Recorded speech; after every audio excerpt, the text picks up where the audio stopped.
Well, Steve, this is a special treat. I'm getting to talk to you and a special guest 2 days in a row.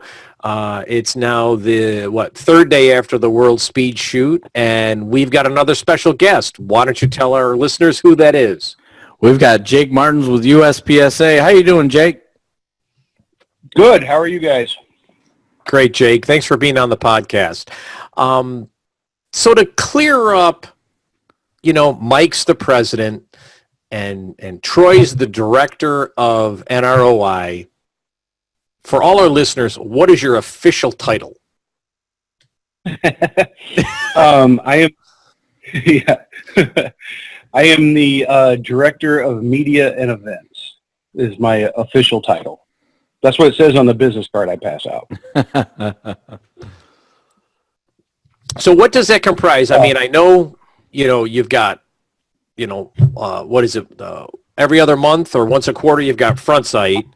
You've got USPSA Downrange. I mean, that's two of the big major communication vehicles that you've got. Are there any others I don't know about?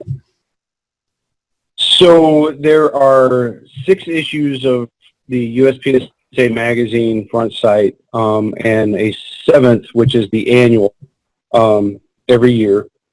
The Downrange newsletter that goes out every Thursday, hopefully every Thursday, is the plan for that we use as communication as far as announcements and things like that. And then, of course, our social media channels. I manage all of that, the Instagram pages and all Facebook pages, which we also use to not only promote shooters and share videos and other matches, but to also put the message out about, we just posted up the press release that will go out tomorrow. The Downrange newsletter is already up on the Facebook channels. And then as far as the rest of it, anything media related that goes into kind of the marketing side of it. With the magazine, I'm the editor of the magazine, so I oversee all of the content that goes into it, the layout. Stacy Pulver sells the advertising in it. I oversee that part of it. And then the other programs that we have, the Preferred Vendor Program, the Industry Partners Program that we're rolling out this year, and then events, kind of like the one we were just at together last week. I am one of the guys who plans that and helps put it on the ground, pre-plan, work with Zach on the registration side of it. And I am the sponsor coordinator for all things nationals that have to do with USPSA and World Speed Shooting Championship. And you shoot. I mean, you actually find time to be a shooter as well. Well, I make sure that I hit the berm. I wouldn't necessarily call it shooting. But yeah, during all of the matches, I mean, I was a shooter first. I started doing this, 19 years ago, like we talked about last time, and, over 15 years shooting USPSA. So yeah, I was a shooter first before anything, and I still look at what I do, when we're sourcing content, putting things together, taking pictures, putting video. I look at it from a perspective of what a shooter would like to see, and because that's my background with it. I'm not a degreed person in marketing. My background is big box retail and shooting. So, and that's how I look at it. When I make decisions on things, I look at it as how does it benefit a competitor, first and foremost. All right. So, we've talked a couple of things in the past, but, the new vendor program that you're rolling out, and there's a lot of official blank of. For our listeners, what goes into that in deciding that you're going to allow someone to be the official Hunters HD Gold, the official eyewear of the USPSA? Really, it's about the relationship. So our first one was originally kind of brought to us from one of the top shooters in the industry that had signed on with Brazen Sports with the watch. And they laid out a plan that looked to be pretty interesting. The official timepiece of USPSA. Everything we do is timed. And the design of the watch was really cool. And it had some support from people within the industry. And so we kind of started down that path. Some of these have been better than others. We sat down with Federal when we did. They kind of came to us again with an idea. Justin Johnson, who at the time was with Federal, I met at the Single Stack Classic and started talking about, do we think there's a market for factory competition ammo? It's like, yeah. I mean, that's kind of a no-brainer. No, I'm not one of those people who like to reload. So we developed that relationship and sat down with them. With Brian, and Brian will tell you the story that he reached out to me. He sent me 4 or 5 pairs of glasses, and they sat kind of on the corner of my desk underneath some stuff for a while. I didn't really, pay much attention to it because we get approached on a regular basis about things. And then last year at the World Speed Championship, he came up and he goes, "Hey, have you ever tried those?" He said, "No, I bounced around between prescription and non-prescription, and I'm pretty happy with what I got." So we'll try them, shoot at them. And I did, and I went and I laid down some personal best times. And Hey, Steve, you ever heard that before? Oh, many times. Then I went and I won my class at the Area 3 USPSA match in carry optics, and then came in second overall like the next week. And the only thing I changed was putting on a pair of those glasses. So I called up and I was like, "Hey, I'm not exactly sure what kind of mojo we got going on here, but it apparently works." But it was about 6-7 months of kind of developing a relationship with Brian about what he would do to promote the brand, not necessarily, and by that I mean USPSA and Steel Challenge, not necessarily what we would do to promote his brand. And he came to me with a marketing plan for it, and it just made sense. It was a perfect fit. And it kind of actually started over a dinner when I was at the IDPA Nationals last September there in Talladega. I went over and I toured the facility. We went out to dinner. We found out that we have a very similar background where we both came from big box retail. We both worked at Best Buy as store managers around the same, within a couple years of each other.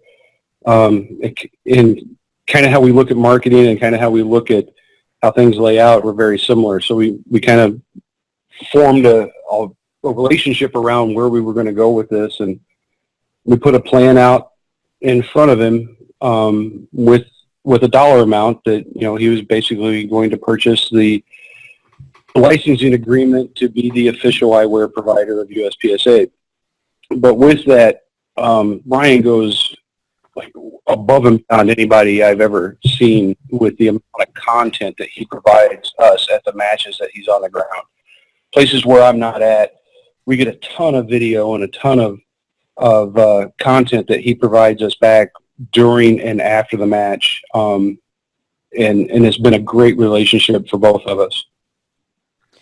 Jake, it does strike me because when we talk about content and Brian and whatnot, I know as a shooter and a competitor, and sometimes I can't make all these major matches, I had a situation where, I heard about, what was it, the USPSA 3-gun nationals. Is that what you guys called it down in Florida here 2 months ago or so? Multi-gun nationals. Multi-gun nationals, thank you.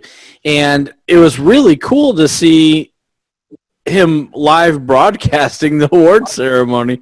It was cool seeing Jerry up there and his daughter and Josh and whatnot, but it was really cool to see that and to see that firsthand as a competitor at the World Speed Shoot, man, because I know that there was some very touching comments from some folks that were not able to see their son or daughter or relative at the match. I couldn't go to the match, but it was great to see them accept their awards from Mike Foley at the match, and there was Brian with his, I'm assuming it's an iPhone because maybe he's drinking the Kool-Aid, but it was really cool to see that.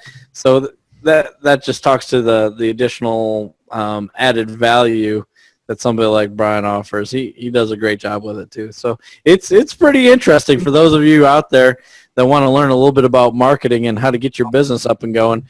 I don't think there's anybody out there that's working harder than Brian Conley at Hunters HD Gold. And it's more of, he's not like per se working, he's doing what he loves, and it really comes through. So that's really, really cool. You know, what was funny about it too, that when we sat down and kind of planned this stuff out, and we made the announcement in January that we were going this route with Hunters HD Gold, you know, and Brian and I talked on the phone several times. He asked me what events he should be at. Where is he going to get the biggest pickup for being there and seeing new shooters that will be exposed to his brand. And Multi-Gun Nationals was one of those that, he hadn't been at one of the Multi-Gun Nationals.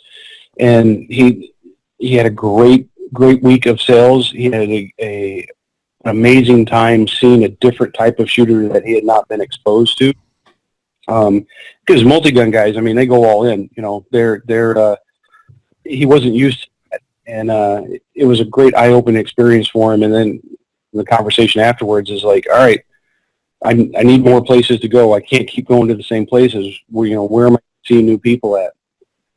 Which is funny, just because he wasn't thinking that he was going to have a great week at World Speed, other than seeing a lot of the same familiar people over again. And there was a lot of new people that shot this match this year that didn't shoot last year, or have not seen Brian at the South Carolina or Georgia matches or the Florida matches that he's been. So it turned out to be a really good experience for him. It's Mike. So go ahead, Steve. No, I was just going to say, Jake, do you think that's because of the marketing strategy at USPSA? Because it was interesting. There was like a caravan of folks that came from Texas, a caravan of folks that came from Oklahoma. But you're right. There's some regular guys like Jeff and I that attend quite a few of these Steel Challenge matches. And, you got Ryan up in Pennsylvania, and you got, Zach and Donna's there with their contingent of folks in South Carolina, and John Suter's there. There's a lot of folks that go to these matches, but I would say at least a third, if not half the match, seem to be folks that were either first timers or haven't seen that often. Why do you think that is? I think part of it is that the exposure that we're putting on the sport itself. And I know you guys talked to Mike before, and he brought up about how, he's the first time president that's been at this as a full-time job. There's actually 9 of us that now, wake up every morning and work at this full-time. There's the folks that are in the office. There's 5 employees that are at the office that get up every morning, work Monday through Friday, and are there for the membership. And then you have myself as a remote employee, Troy McManus is a remote employee, Gary Nash is a remote employee, that we get up every day, and we're work full-time for the organization. And you're getting the benefit of professional people that are pushing the sport that are out there. But we're also able to answer questions for clubs, also quick to respond to members, resolve any kind of issues that come up, help direct people to the events that are out there. We just pushed information about the national slots for the high cap and low cap. The slot codes expire on May 29th. So we put that information out there. It's going to hit the Downrange newsletter tomorrow, but we also emailed every single member in the organization that had a current email address on file about it. So they all know open registration starts on June 1st at 8 p.m. Eastern Standard Time. So there's no reason for anybody to say that they didn't have that information. And not that there wasn't communication in prior administrations, but it just wasn't, it wasn't all over the place. They only really used the magazine to communicate with the membership. There wasn't really any type of social media presence. There wasn't an email or in the Downrange newsletter. I mean, we're going to hit, just with that one announcement, we're going to hit social media, the Downrange newsletter, in every inbox of every member about nationals. With that, you're going to see the press release on the World Speed Shooting Championship that's going to go, that has the dates for next year. So it's constant communication, and it's because you have full-time people that are doing this. Prior administrations had a part-time president that was elected and an executive director, and then just the office staff that consisted of 4 or 5 people. So we kind of changed the dynamic of what we're bringing to the table on a daily basis, and I think that's the result. I think that's why you see that there's 400, and I want to say I looked at it this morning, 493 affiliated clubs. Wow. And it is now, it's over 200. Give me 1 second, I'll tell you. This is the other part of it too. Is I can log in and tell you this information. I don't have to call somebody and wait for them to answer and call back. And we have access to everything. So right now there's 493 affiliated USPSA clubs, and there are 209 SCSA affiliated clubs. Wow. To kind of give you guys an idea, I started in 2014. And one of the first questions, the first meeting I went to in 2015 was how many clubs do we have? And, it took 2 or 3 people to kind of dig through some stuff and look at things, and nobody was really sure. I can tell you that I still have that written down. There was 369 USPSA clubs, and there were 68 affiliated Steel Challenge clubs. And that was in 2015. We came out of 2018 with about 455 affiliated USPSA clubs. So we grew that number already this year, almost 10%. And there were 190 Steel Challenge clubs, so now there's 209. So we have set up for us. I mean, we go over it usually on a weekly basis when we have our full team conference call, but we talk about our goals. When we look at how many clubs we have, how many matches have been uploaded that haven't paid their activity fee, because we get phone calls in the office. Wednesday is one of the busiest days in the office because I'm sure. Where's my classification? Where's my classification? Why didn't my classification go? So, we have a report that tells me right down to how many days a match has been uploaded that's gone unpaid. We have the ability to look at a year-to-date, like how many new members we have year-to-date, which is 4,071. And I can probably refresh that in about 15, 20 minutes, and there'll be, 4,072. I can look at see how many activities have been paid compared to this year versus last year, or how many activities have been uploaded, and compare that. So we're able to look at that and see things and react to it. For example, we're a little down on activities that have been turned in on the USPSA side right now. But it's because of the weather. When a match gets canceled, you figure 10, 15 matches get canceled on a Saturday and normally have 40 or 50 people shoot them. Those are activities that don't get turned in. So we kind of keep an eye on that. There's not, we can't really necessarily react to it other than we know that we have 40 more clubs than we did at the end of last year. So as the weather gets nicer, we'll see that pick up. Yeah, speaking of weather, I don't know if you have been on social media tonight, but Paul Dandini posted a video from the U.S. Shooting Academy, which is out in Tulsa, Oklahoma, and I'm going to venture that 75% of the range is underwater. Wow.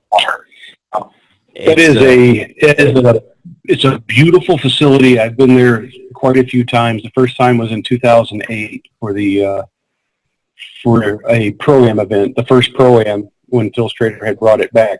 And they have done a ton of work. You guys weren't shooting USPSA then, but they had the mud bowl there a couple of times. If you ever hear anybody talk about that, and they have a drainage unfortunately, at that range from where it sits. Yeah. Jake, I want to touch on something here for our listeners that might find a range that's wanting to get affiliated. What's the process for them to do that? Like, what would be their first step? So the first step that I would recommend for anybody that wants to affiliate a new USPSA or Steel Challenge club or both is to find a suitable range. And a suitable range is one that's going to have enough bays and have enough distance and have enough infrastructure for you to host a match. There are people that are extremely creative in getting 4 or 5 stages out of a 2 or 3 bay area.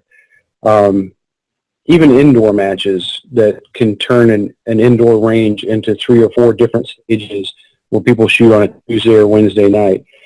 So you just have to be a little creative with it. If you find a host facility, then all you need to do is contact the office, and Heather is the person that will get you the paperwork. And the paperwork is basically a roster where 10 current USPSA members, the section coordinator or the area director, and a club contact, all being USPSA members, decide that this is a good place to have a range. We asked for the 10 USPSA members. And the idea behind that is that these are the people that are going to help get the match going. We know that a match cannot be a one-person type thing. Many people have tried it, and many people get burned out when they try doing it by themselves. So normally when you get the roster of 10 people, you're kind of getting that kind of commitment of, yeah, we want to shoot this new location. We want to go out and we want to shoot on a Wednesday night at an indoor club. Or we want to add a Saturday to a club that may be shooting some other type of discipline on a Sunday. So they have the ability to rent 3 or 4 bays or 5 bays or whatever. Once you get that going, then you just need to make sure that you have the ability to have enough props. It's not difficult to make a bunch of wall sections. It's not overly expensive to make a bunch of wall sections. There's a lot of creative ways to do it. Fault lines are not that expensive to get together. And once you start getting a match on the ground and you get your entry fees kind of coming in, that's usually how a club sustains itself. There are other ways. There are clubs that are out there that can host level 2 and level 3 matches, that can put on bigger events because they have more space. One of the fastest ways for a club to get income is Steel Challenge. If they already have the ability to have steel, that they can make 2 or 3 or 4 of the 8 stages, or if they have a local place that can cut the plates in the right size, which is usually the least expensive way to do it. If you can find a place to cut the size for you and weld up a hanger, then it's 2x4s and paint. That steel is going to last you for many, many years. Most clubs would usually charge $15 or $20 for the first gun, $5 or $10 for the second gun, and you can usually make up your entry fees will make up income and revenue for your club very, very quickly with Steel Challenge, especially the way that it's growing. And, coming from experience, the setup is a lot easier. I mean, you're given the architecture of the stages. You don't have to think about things like shoot-throughs and, is this a legal stage? Right, or just finding a dedicated team of people who design stages for you in a USPSA thing. I mean, I, as the Indiana section coordinator, I would travel around to matches and print match books or take match books from all the matches. I have a 3-inch. I actually have 2 of them, 3-inch thick binders of printed off stages or stage ideas or match books or things, or a stage that I saw or shot someplace that I'll scribble some notes on. And so when it comes time for me to put on the Indiana section match, even like, the one that I'm hosting here in 2 weeks, I go and I pull these out. I read my notes on it. I'll kind of doctor them up. Sometimes I redraw them on graph paper, and that's what I use. But when you look at Steel Challenge, it's there. You just got to find somebody to cut the woods and go out there. And once you pin a bay, if you know this bay is going to have 5 to go in it every month or twice a month or whatever, that's the easiest setup in the world. It's funny you talk about cutting the wood, and we said this to Mike yesterday. I had a number of competitors come up to me and go, "Are these plates at the right height? They all seem low." And I went, "No, what you're experiencing is they're too high at your club." Right. Right. I actually I had a conversation with somebody that said that he didn't agree with laser leveling the plates from the box. And I said, "Why is that?" And he goes, "Well, because nobody does it at our club match, so we're shooting on stuff that's different." And I said, "Different or wrong?" And he goes, "Well," and I was like, "Exactly." And the conversation kind of stopped right there. And that's, in the old days when they had it out at Pyru, they would kind of go and set the plates up in front of the holes in the back of the berm so they knew where they were from the year before. That's funny. All right, Jake, I got a very important question for you. What type of dog do you have? Is that a golden doodle? We actually, yes, we have 2 golden doodles. We have a yellow one and a black one. Layla was the first one, and we decided that she had to have somebody to play with. So then we got Henry, which is the black one. So yeah, it's 2 golden doodles. Yeah, my parents, it's kind of a funny story off the topic of shooting, that I've got 2 little girls. The oldest one's 12 going on 15. I've probably shared that with you before. Hey, this world of social media, brother, I swear to God, I don't drink, but I think I'm going to start. The little one's 9, and so, I don't know, it's been about 5, almost 6 years ago.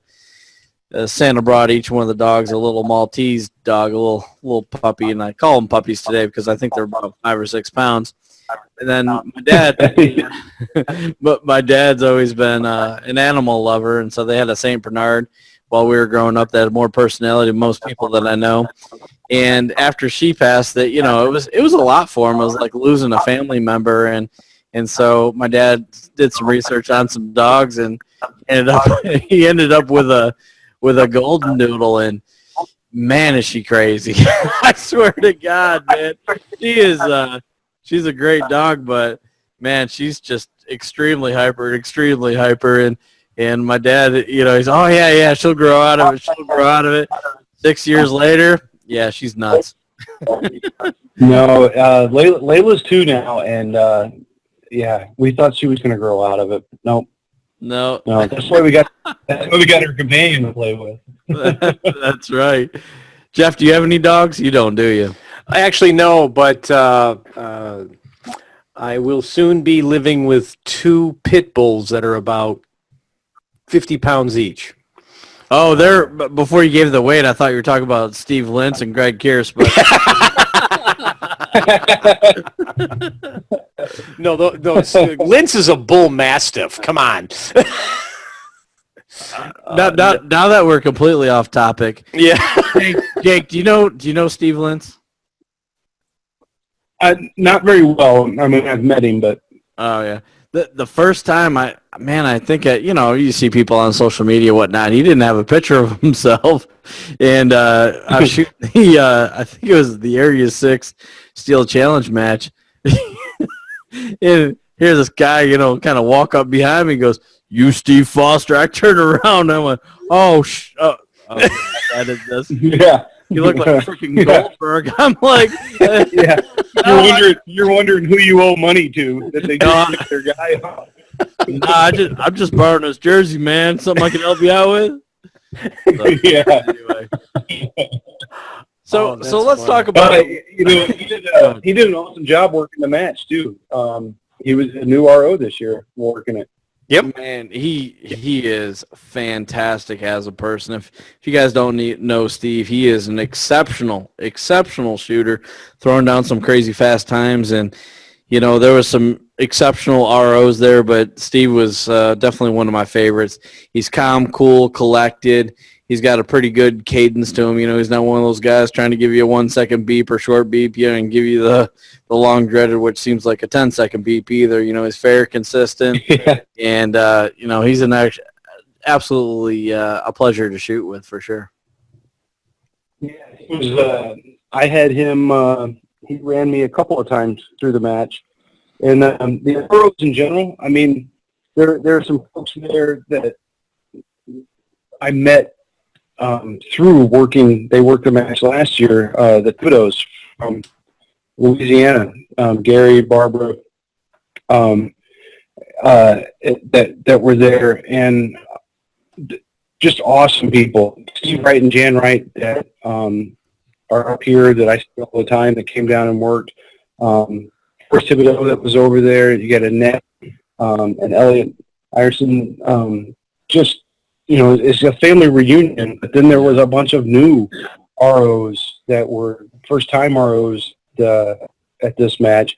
And then, of course, having Jay Warden as a new range master and shot his first Steel Challenge match. Jay's got 30 years of USPSA under his belt, and this is the first time he came out to this. And I even had a couple of questions that I was unsure of that I asked him, and that we figured out together. So it was a really, really good RO cadre that we had this year for the match. And for the most part, I think the competitors agree with. Was that Jeff in the background? I'm going to leave that in there, Jake. Is he talking to someone? Jeff's ordering pizza. He's probably get a phone call from Paulie. Hey, make sure that Jake dude doesn't screw this thing up. Yeah. He's probably asking what type of toothpaste I should get Jake for Christmas. Oh yeah. That was disgusting. Yeah. I mean, I liked it, but I really didn't like it. Yeah. In case anybody, when you hear this, you'll just have to look at my social media page. I have been gone, obviously, for a week and a half, and I go in there and just pull out a regular tube of toothpaste, and I put it on my toothbrush half asleep this morning and looked down. And I was like, holy hell.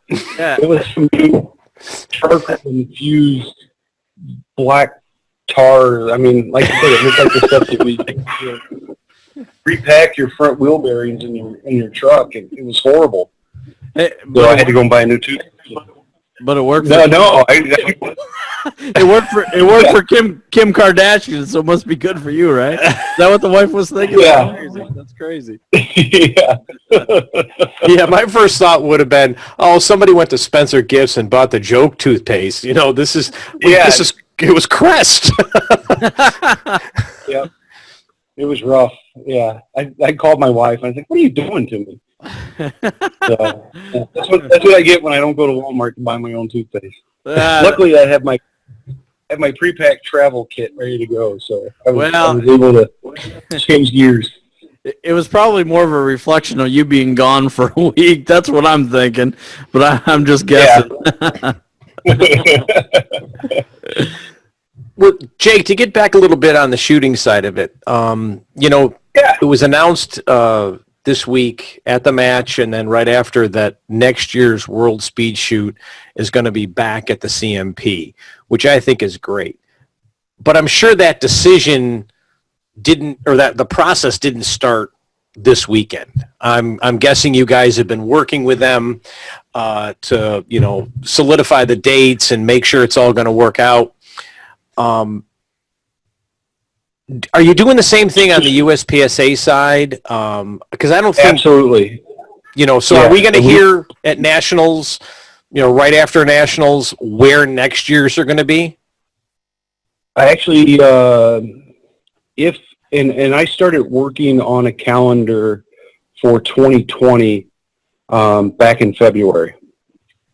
And the process kind of goes with what divisions fit well, because I mean, everybody's been playing along and noticed over the last couple of years, it's not stayed the same. It's changed up every year, and that is on purpose. The locations have changed up some. The format of the match has changed, where we went from some standalone production to the Optics Nationals, followed by Iron Sight Nationals, where we still had the Classic in 2017, to the 9 days of Nationals in 2018, to this year we're doing the High Cap and Low Cap, which is actually 4 matches that are back-to-back events. And next year it's going to be different as well. The plan is that we have in place that we're working on and getting some contract with some locations to figure out. Next year's a little different, in that it is also a world speed, a world shoot year. Yeah. So every 3 years, IPSC holds the world shoot, and it's going to be. They haven't officially released any dates. They just keep saying that it's going to be later in the year, November, December. So that changes our calendar up a little bit, but it also changes the flavor of our match somewhat, and that it allows as kind of a precursor to that match. So we're kind of looking at a different format for next year, and don't have everything really ironed out completely. I've got some stuff. I use sticky notes a lot, so I've got like 3 or 4 with some notes and things written down on how to group divisions together, how to put some of these events together to maximize the number of slots that are available. That's the other side of the coin that people need to remember, is that with 493 clubs, they earn slots based on the activities turned in that go back to the section. So this year we have the ability to host over 1,700 competitors in low cap and high cap nationals. So if you just do 1 or 2 standalone events that can only hold 400 people, you go from 1,700 people one year to only being able to put 900 through a nationals. People start kind of scratching their head and saying, well, I wanted to get in, now I can't.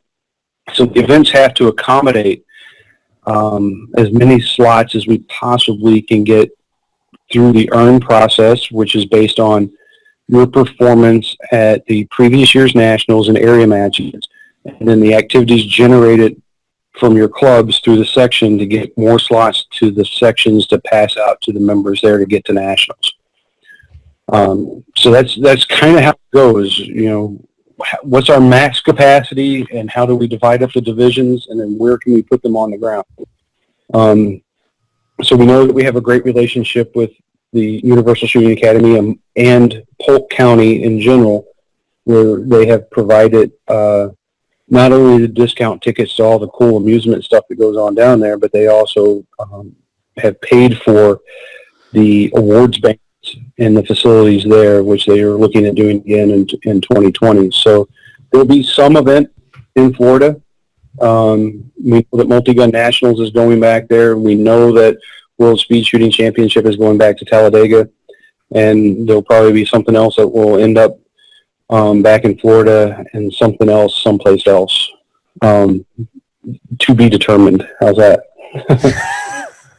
Nice and vague. I like that.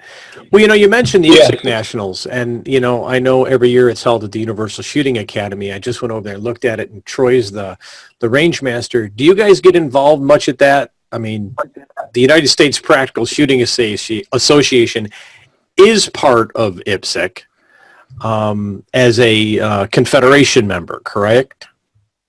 Yes, we are the USPSA is the U.S. region for IPSC. We have our own rule set, but we are required to hold a IPSC event every year to continue our membership in IPSC, and that is the IPSC Nationals. There can be other IPSC matches in the United States. They just need to go through the RD, which is Mike. He's RD6, which is why his USPSA number is RD6, because he's the regional director and the 6th one in the line of being part of IPSC. So that match, realistically, the only place that's ever asked to host that match is Universal Shooting Academy. So it's pretty simple to say, hey, we should have a match there. 'Cause they're the ones. Some of it has to do with the location. Some of it has to do with, Frank Garcia is big in the IPSC community. He does a lot of training overseas. He has a lot of friends that invite him to come and do not just competition training, but other types of training in other countries. So it's a good fit. If any other club ever wanted to hold it, the first one I actually ever shot was in Ohio. They held one. The IPSC Nationals was there at Miamisburg, I believe, was arranged. Maybe it wasn't Miamisburg. I may have that, but they held one that was there. And I shot that, and they actually had the Ohio section match was like the Friday, Saturday, and Sunday was the IPSC Nationals, where they just changed out and went to the IPSC Classic targets instead of the USPSA targets. So that was the first one I ever shot, and found out that I didn't have the correct gear because of the difference in the rule changes. But I shot last year's kind of under their provisional our carry optics rules, because they hadn't firmed up IPSC's rules with carry or production optics for them. So now they have production optics heavy and production optics light. I would tell anybody that's interested in seeing the difference between USPSA and IPSC, it's a great opportunity to go to Florida in July, because it's so welcoming with the humidity. Hey, that's when my Steel Challenge Championships are going to be, and we're going to be just fine. I just, buy up all the water in Pinellas County, and people will be happy. No, actually, and I was looking at that because I will have to be in Florida the 12th, 13th, and 14th for the IPSC Nationals, and then your match is what, the 19th, 20th, and 21st, or the 19th and 20th, something like that? If you want to get in, we got room. I'll put you on our road day if you want to shoot Friday and then go home on the weekend. You're in. Well, I'm looking at that, or I could go out to Colorado. That's a tough call. Flip a coin. Flip a coin. Two-headed coin. Yeah. Heads it's Florida. Tails it's Colorado. Jake, you won't have the fortunate experience of the monsoon, because I'm sure you've heard this before, but Jeff said, oh, yeah, the weather's going to be great down here in Clearwater, Florida. And when was your match last year, Jeff? Was it August? Oh, it was August. Oh, man, did it rain? It was like end-of-days type rain. It was miserable. So lightning can't strike twice. Here's what I say about anybody that says the weather is perfect, come host a match there. I scratched them off the list. we actually have a rule here in Indiana that when I was the section coordinator, you're not allowed to talk about the weather before a major match. Yeah. You can't talk about anything that's not controlled. And anybody that we have a forum, the Indie Gun Owners Forum, and there's a sports page that's on there, and I would just delete it and tell them they couldn't talk about it. And I even you have to ask. I did some big, long, 4-paragraph rant about it one night about why you don't do it. And even to this day, I don't normally look at weather ahead of a match. I just prepare for the absolute worst, and then somehow, some way, we get lucky every once in a while. Nice. Excellent. Well, I just did a quick check on practice score for the High Cap Nationals, and up to this point, it's only been people who've earned a slot, correct? So the people that have pre-registered have earned a slot through their performance at Nationals last year in those 4 divisions, or an area match based on their performance and their residency. So if you won your division and you were an Area 6 resident, or you won your class and you're Area 3 resident, you would have earned a slot for one of those 4 divisions. And then the sections that earn slots through their paid activities. So it's what is there, 120 slots available? Something like that? I mean, I'm looking at it. It's looking like it's 2/3 full. I mean, I don't have counts, but it's looking pretty full. The reason I'm bringing this up is, as you pointed out, May 29th, basically the slots aren't good anymore because is it June 1st or are you going to open it up on May 30th when basically general registration is open? Yeah, so what'll happen is that on midnight, May 29th, all of the pre-registration codes will be deleted from the system. Well, actually, I'll do it on the 30th. I'll delete all the pre-registration codes on the 30th, and then I'll go through and clean up any withdrawals. Sometimes people manage to register twice. You know, they screwed up and they registered for PCC and they wanted to register for something else. So we kind of clean all that stuff up over that day. And then we set up and do the open registration on June 1st at 8 p.m. We'll open at 8 p.m. Eastern Standard Time. We picked that when we did, last year we did it on a Friday night, and there were some people that were kind of complaining that, you know, it was like 6 o'clock on Friday night, so that made it 3 o'clock on the West Coast. And so now we're going to do it at 8 o'clock on Saturday evening because I don't have much of a life. And we'll open registration for all 4 matches, and it is basically going to be first come, first serve.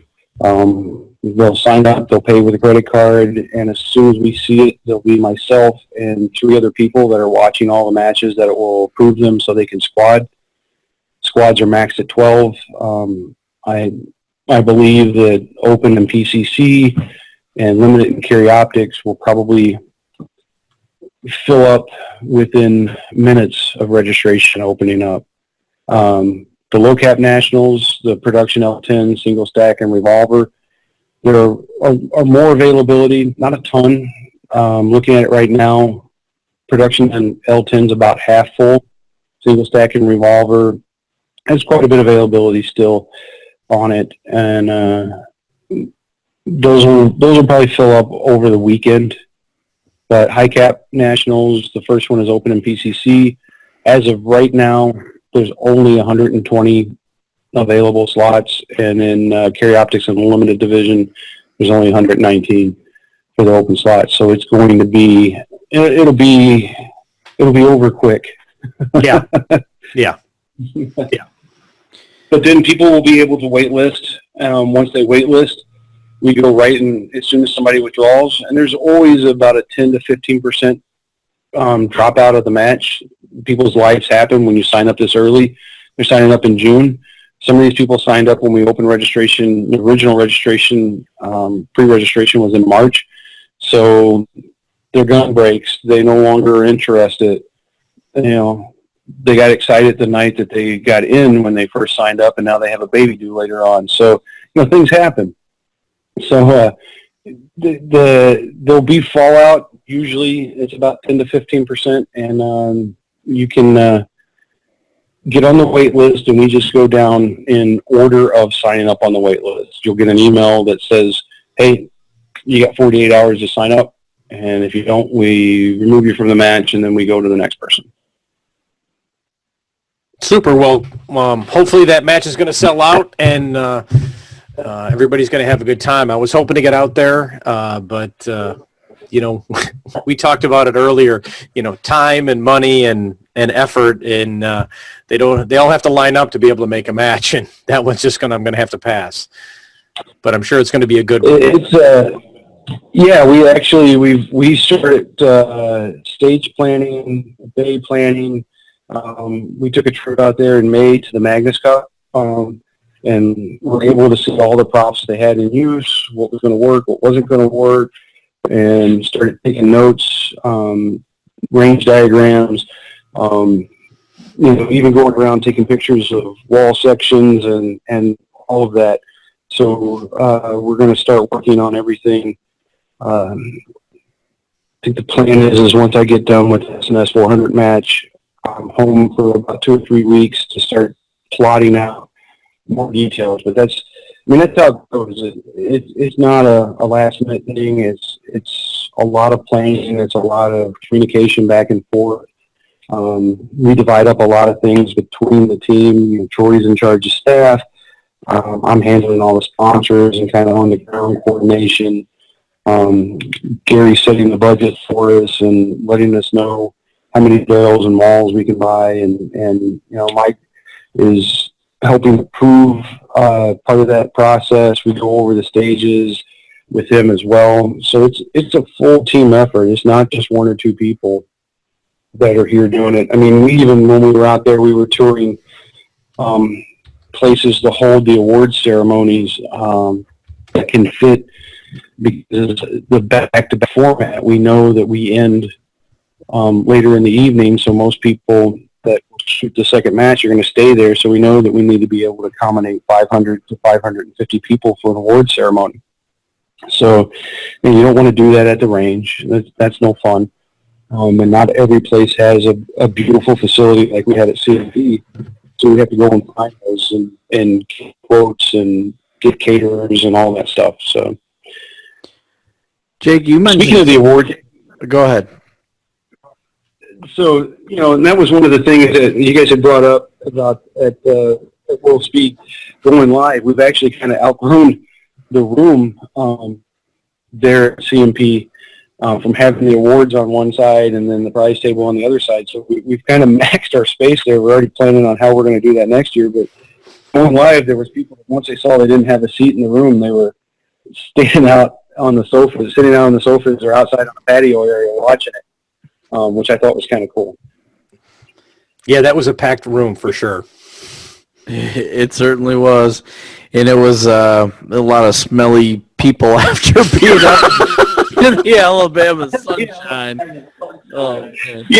Yeah. I mean, it happens. But, here's the cool thing about it is that, we saw some things last week, Mackenzie Bragg and Cole Bush and Kobe Pavlock and some of the things that they were doing. And for the folks that were able to stay and go to the award ceremony and accept their award, sometimes it was their first award. Sometimes, when you look at BJ walked out of there with, 5 or 6 people carrying all the stuff.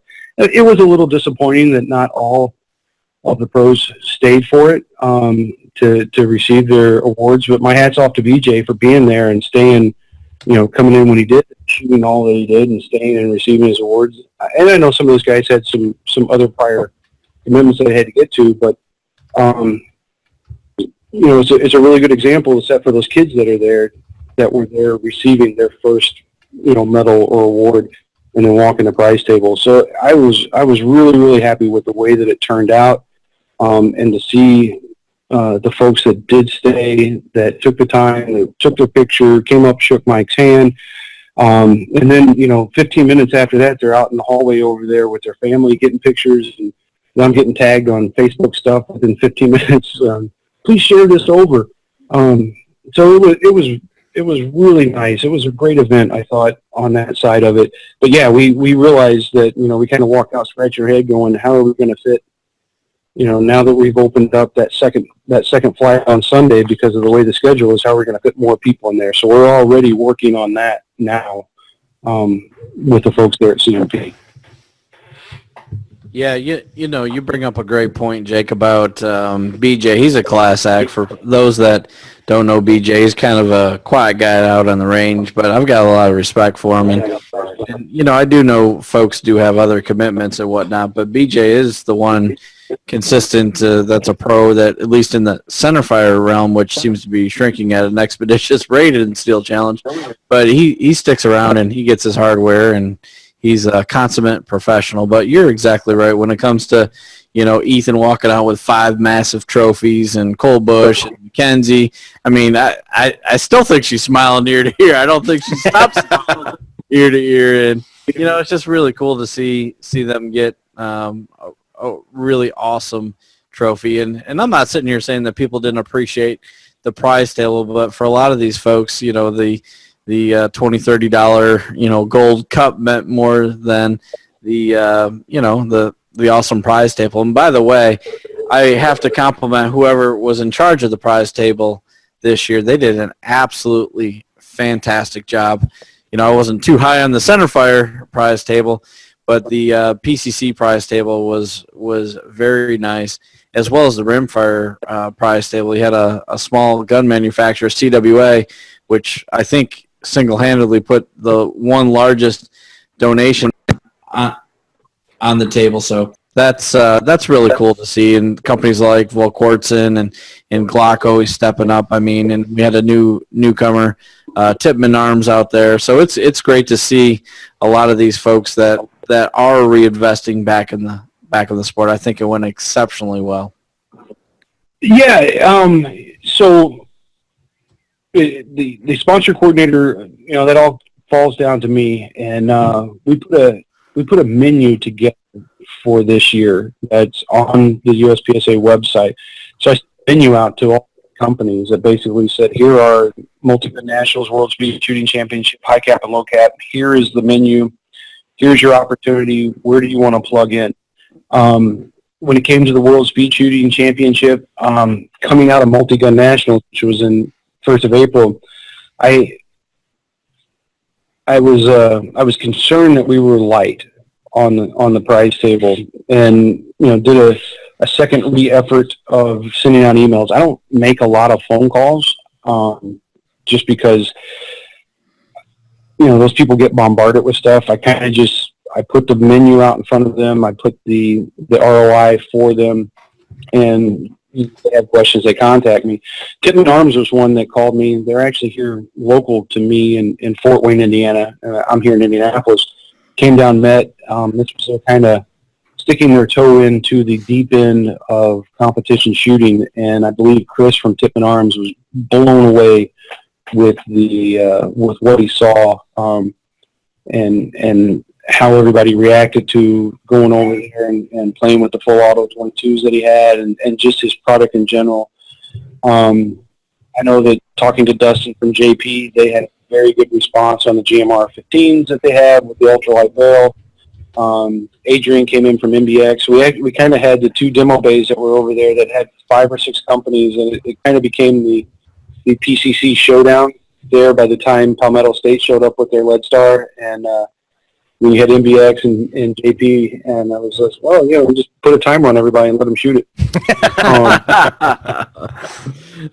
We had all the steel that was out there. There was the 4 smaller USPSA target, the 3/4 targets were actually mine that I had purchased from Rangemaster Steel a couple of years ago. The rest of it was all donated action target to use as demo for this year for World Speed Shooting Championship and USPSA events. So I get to haul those around the country, but they are the PT Scouts that fold up, so they fit really nice in the back of the truck.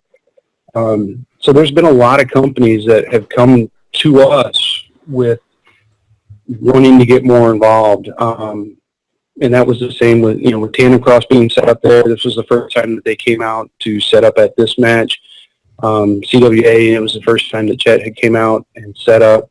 Of course, Brian was there. Gaston came down from Georgia with, they are the importer of Guga Rebus holsters, and Guga himself was here in the match from Brazil. So that was really cool. It's really cool to see all these guys out there getting vendors back to the events. It's gone away somewhat the way that it used to be. I mean, back in the 90s, early 2000s, you had Tent City that was out there where vendors were just lined up all over the place. But, Amazon and Shooters Connection and Speed Shooter Specialty and Big Silver Pro Shop and all these places, Brownells and all of them, they've kind of taken away the need to go and shop. Everyone's there with their stuff. But now providing the demo base has become very, very popular. And that kind of answers your question that I was asked. It was like, hey, there's no side matches. There's not. There's no bays for it. When the use of the demo bay is a sponsorship level, so you have to donate at a certain level to be able to use a demo bay. And we were fortunate enough to have the 2 big bays available. There was actually supposed to be 2 more companies that were out there, and we kind of lucked out that their schedule didn't work out. So we had case for this. But yeah, we're busting at the seams with people that want to get in to show their product to the competitors that are there at the matches. And it's the same way on the USPSA side of it. Most of the big players, they want to be on the ground and with the ability for people to put hands on and shoot their product, whether it's ammo or guns or just to try their gear out. They want that on the availability on the ground at the matches. So we're hoping that we can do some of those things. I've got a call with SIG next month on doing SIG days at the range for the High Cap Nationals there in Utah, where they want to bring in their, trailer and set up everything that SIG is involved with, which is, their product line is huge when you throw ammo and the side in it. So it's been very good, and I think that the companies are seeing the interest with the membership and the competitors that are there, and they're seeing that we are getting eyeballs on things as we put these matches through social media and magazine and through downrange. But it's just not a logo on the back of a T-shirt and a matchbook. It's a lot more that goes to it now.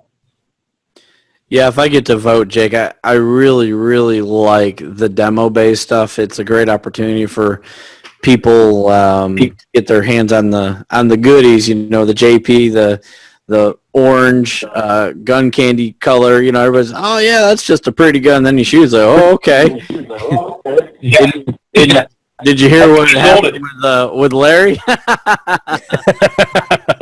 So Larry bought it, right? Or Larry ordered one? No, he bought that. He bought that exact gun. It had nothing to do with the Auburn orange it was painted, but yeah, he bought it. So that's really cool. But the other part in talking with Dustin JP, that there was another competitor that their gun went down, and Dustin's like, hey, look, you want to shoot the match? Here's a gun. Here's some bags. Run it. So yeah. So while he didn't have anything at the demo bay, the actual gun that he was using at the demo bay was mine. Oh, is that right? Which, by the way, weighs about 14 pounds. Yeah, I know. I'm a strong guy. Yeah, I love my new Alpha light barrel. Yeah, actually, Dustin was like, you got to send this back up there. We can get a lighter barrel there for you. And I was like, yeah, which is funny because, when we talk about the match in general, when I went for Club 13 and I made master at Area 2 in PCCO, and I shot nowhere near that at this match. I was actually a little bit off the pace. But I shot that match out there with Kirk Grimes' Red Star rifle. So I think that 10-pound difference in weight there might be something to that. Oh. But speaking of Kurt, and I've done this, and if I have my USPSA gear, and I slowly started to add more Steel Challenge stuff to it. But I shot his rimfire open pistol at the match, and I wasn't going to shoot rimfire open. I actually was only going to shoot Wednesday and Thursday, just 4 divisions, and he offered it to me to shoot, and there was an open slot from somebody that had withdrawn from the match. So Zach and Donna got me in, and I was like, yeah, sure, whatever, shoot it. I bumped up in class. I went from like a 72% to an 82% after the the recent upload, the one today. And not only that, but so I beat Kurt with his gun. So both on and off the range, folks. Yeah. But all it's going to do is now cost me money because I've expected out Kurt building me a gun. So Kurt does a fantastic job. Every time I shoot a challenge, it costs me money. I went and I bought earlier tonight another Ruger 1022, and I have another Taxel barrel on order. So, yeah, I'm apparently, getting into the gear side of Steel Challenge. Steve, you ever had that problem? Jeff, I do not own an ugly gun. it's great. There's some great folks out there doing some amazing stuff outside of fit and function and all that kind of stuff. They're just elevating their game to customize. And I've got two first quality. They're absolutely amazing stocks that Kurt Grimes did for me with flames and my logo and steel target paint on it and stuff. It's really cool stuff, and it's just fun to customize. Yeah, I've always, shooting USPSA, and if you open up the safe, you'll see I've got twin limited guns. They're exactly the same. I have twin 40 caliber single stacks. They're exactly the same. I have twin 45s. I have shooting carry optics. I always have two of everything because I didn't originally build them, and I sure as hell am not going to rebuild them at the safe table if anything happens. So I buy guns in pairs, like shoes. And make sure that all that stuff kind of works. Nothing is really flashy. It's very functional. But you see a lot more really, really cool gear on the Steel Challenge side of it. The paint jobs that on the guns that Val Cortson is putting out with Collins mod shot stock on them. Oh yeah. Those are awesome looking guns. It was really cool to have one on the prize table as well. And what's funny about that is the person who was pulling for the winner of that actually said, "No, he's sponsored by him. Let somebody else enjoy it," and went down the line and got something else. So that was cool to see. Yeah, for sure. To give up an $1,800 prize, so somebody else could. Unfortunately, it wasn't me. Yeah, I was up there kind of high, and it wasn't sitting when I walked through. I got it. Actually, I ended up getting a KKN block barrel and some Thailand certificate.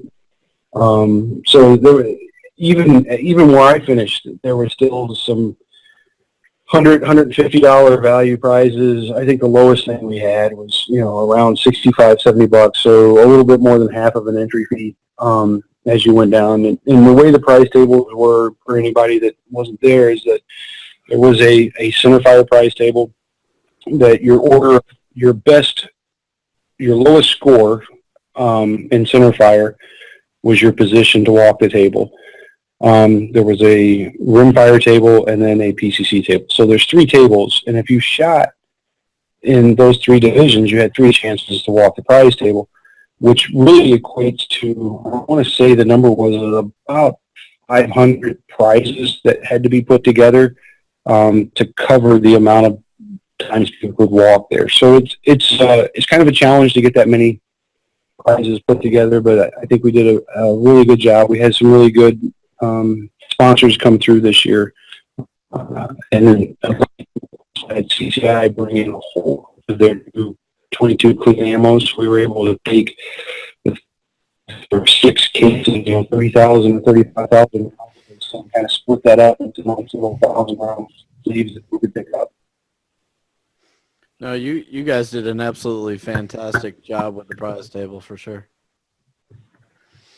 All right, guys. Well, this has gone really well. Jake, we really appreciate you being on the podcast again. It's always fun talking with you and learn a little more and learn about what you do and what's coming up. Is there anything else you'd like to end this with, sharing with our listeners? No, I just look forward to seeing more competitors out shooting Steel Challenge in USPSA. There's quite a few. I know I'm shooting the Area 5 Steel Challenge match. I believe then I turn around and I go to Area 2 Steel Challenge match. It's in California. Kurt Grimes is putting on, which is the whole range is great. Steve Wright puts on the Area 5 that's at the end of June. Both of those are all 8 stages. They're level 3 matches. I'd like to try down to yours. I want to see if I can fit that in. I can't go to the Georgia one. That's in 2 weeks, but I know I just saw Randy Arrowwood post that there is some open slots on Friday. So if anybody wants to go and pull the trigger at Steel Challenge, no matter what level of competitor you are, there are a lot of matches that are out there that have some of them are sold out, some of them still have availability. Go do it. You're not going to be disappointed. And you can take,